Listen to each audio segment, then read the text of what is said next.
2025 Ford Explorer cabin air filter service. Open the glove box.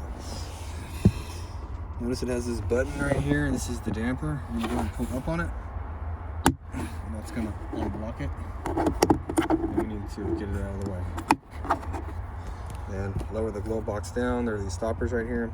And just push in like this. Like this. On this side. And then we can lower it.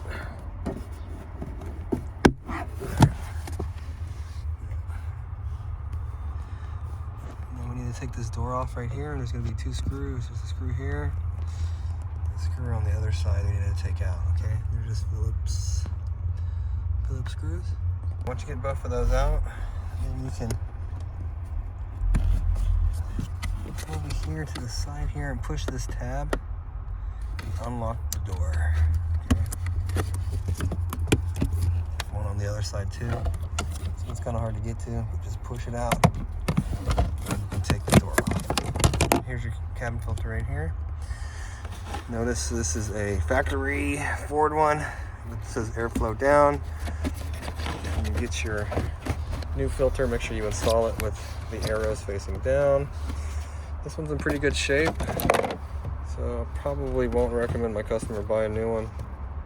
It's a little dirty. I might show them the video. If you need one, I'll have a link down in the description box. Takes you to Amazon, and you can pick one up.